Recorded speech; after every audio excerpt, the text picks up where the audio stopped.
I would now like to introduce Professor Davies from the School of Architecture. She is a graduate from Yale University and a founding partner and principal at Davies, Tang & Toews Architecture, a design firm in New York City.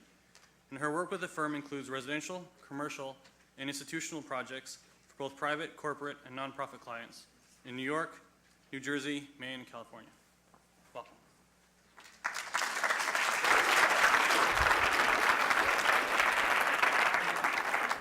Hi. Okay. Let's see here. Particles. 2 years ago, I was sitting in Worcester Square with my landlord eating a pizza. And I was teaching a summer program for some people who were here. And when I asked him what he did, it turns out that he was a quantum physicist at Yale. When I asked him to explain quantum physics, he told me he measured small things. So that's a small thing. It's a little hard to see. So I'll make it a little bigger for you. He explained, I think, I tried to get him to confirm, but he wouldn't respond to me, that he had measured the largest small thing coexisting in two places at the same time. To help me understand, he made an analogy. In his machine, somewhere on Science Hill, if you threw a very, very tiny bowling ball, two places at the same time. If you threw a very, very tiny bowling ball down a very, very tiny subatomic alley, you could watch it hit a strike and be in the gutter at the exact same time, which I think is incredible. On the other hand, when he told me that, all I could think was, I knew it.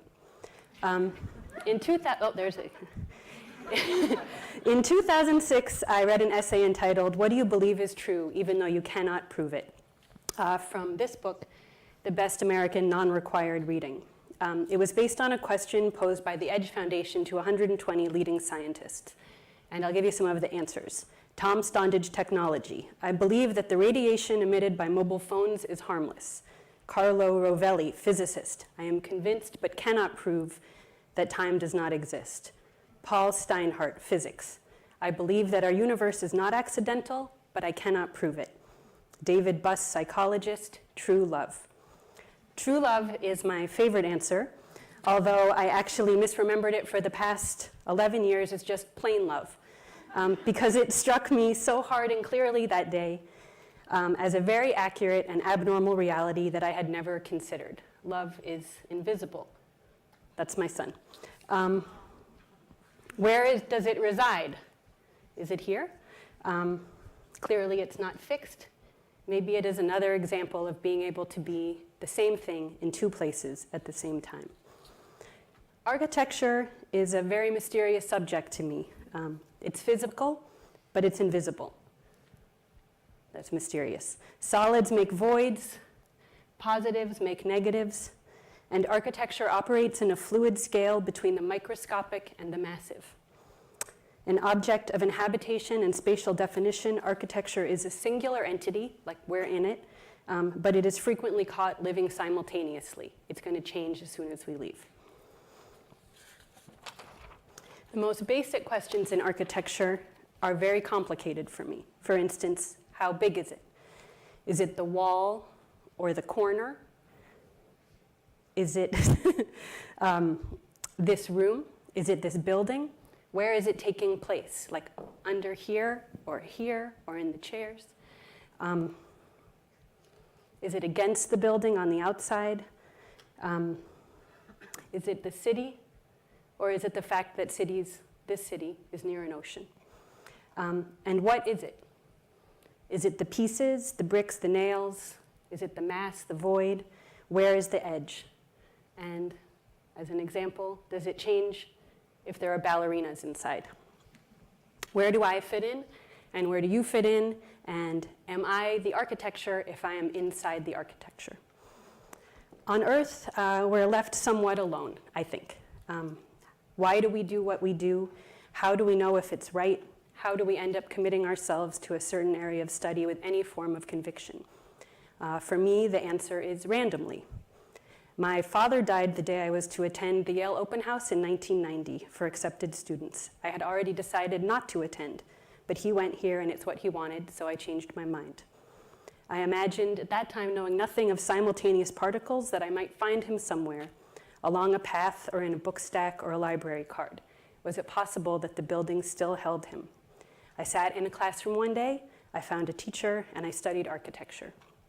And I learned that architecture for me is seeing and experiencing. Everyone is in it, all inextricably linked. And I practice looking and being by building architecture, although it frequently doesn't feel that way day to day. In practice, the energy required to construct a physical object in hopes of experiencing the invisible space feeling that you can't even prove exists is radically non-proportional and vaguely traumatizing, unless you think very, very hard. In the past 5 months, the past 1 month, 5 projects we are building happen to be at the exact same stage of completion at the exact same time. Sheetrock and sanding. This is someone doing sanding.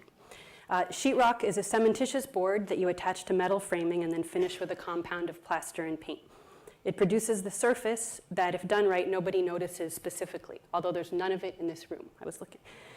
When made well, the surfaces are vast, solid sheets of white mass, and their job is to make the space around you. And you probably did actually pass it in 40 different iterations between wherever you came from and this room. As I went to visit 5 job sites in succession that morning, I watched probably 40 grown men. They have to get in like very funny positions, up on ladders, crawling on the floor, lying sideways, bending upside down, addressing and preparing these flat surfaces. And I was struck by just this extraordinary input of energy into something that becomes a nothing. I also noticed a constant shower of dust from the sheetrock sanding surrounding me like a cloud and kind of escorting me from job site to job site. I probably have some on me now. And it changed the consistency of my hair, it's my tights, my coats, everything I own. So in preparation for this talk, as I mentioned to some of you, I have lived in a constant state of terror. All I do is build things and teach you guys sometimes.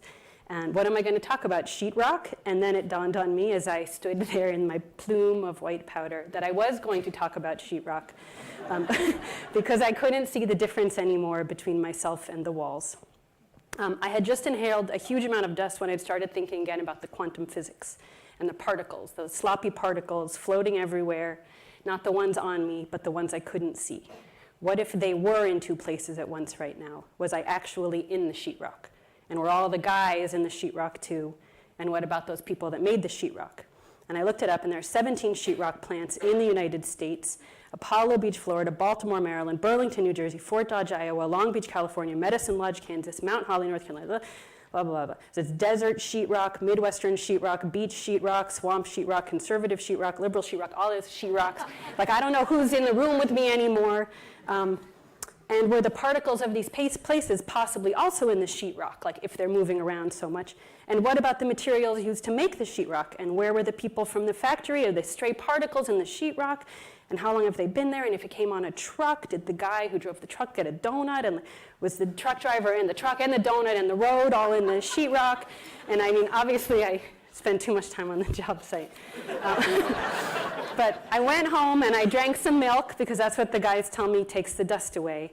But it did make me feel like it is extraordinary. Yes, all the things we believe but cannot prove. 2 weeks ago, that's the dust. You see it? That's my little feet. Okay. 2 weeks ago, I came home to the following cover of the Science Times. Maybe you saw it. It's called "Stardust Everywhere." The opening sentence reads, "After decades of failures and misunderstandings, scientists have solved a cosmic riddle. What happens to the tons of dust particles that hit the Earth every day, but seldom if ever get discovered in the places that humans know best, like buildings and parking lots, sidewalks and park benches? The answer? Nothing. Look harder. The tiny flecks are everywhere." When you consider the quantity of people and time and even stardust that may be in a piece of sheetrock, the possibility of enjoying space somewhat differently comes to mind. You can even rethink the process by which it comes to exist. Supposedly, we do not say, "I like it" in architecture school, right? It's too subjective. But what do we do when we exclude the invisible, both in terms of particles and love? The walls are filled with ourselves. In Rilke's second elegy, there's a beautiful passage that is very complicated and strange. Oh, that's the universe. There it is on the concrete. There's Rilke. Okay. It says, lovers, if they knew how, might utter strange, marvelous words in the night air, for it seems that everything hides us. Look, trees do exist. The houses that we live in still stand. We alone fly past all things as fugitive as the wind, and all things conspire to keep silent about us, half out of shame perhaps, half as unutterable hope. For me, this passage so accurately describes the ethereal, transcendental, dormant state of partial animation that dominates my understanding of architecture. The right words are hard to find. It's half dead, it's half alive, it's two places at the same time. Look. Architecture is a confusion between what is fixed and what is fluid, between me and you and the things we can touch. It's quiet and still, but it holds our lives. And when we look closer than our eyes can see, it's very fuzzy. What if architecture is our second borrowed, more hefty, common body? Within its porous edges, our particles are mingling. We have the relief of feeling discrete and the comfort of being merged. It's hiding in plain sight. Let's pretend there is no recording, as I haven't signed my release, of this particular 7 minutes. It's just us. It's just this moment, all in this room, never going to happen again, filled with particles from other meetings, other days, happy people, sad people, failure, triumph, maybe your relatives, maybe your friends. They're all slipping together. Me, you, the walls, the stardust, and the sheetrock hopping around. Consider the following passage by George Saunders about a father's love for his child. He was never fixed nor stable, but always a passing, temporary energy burst. I had reason to know this.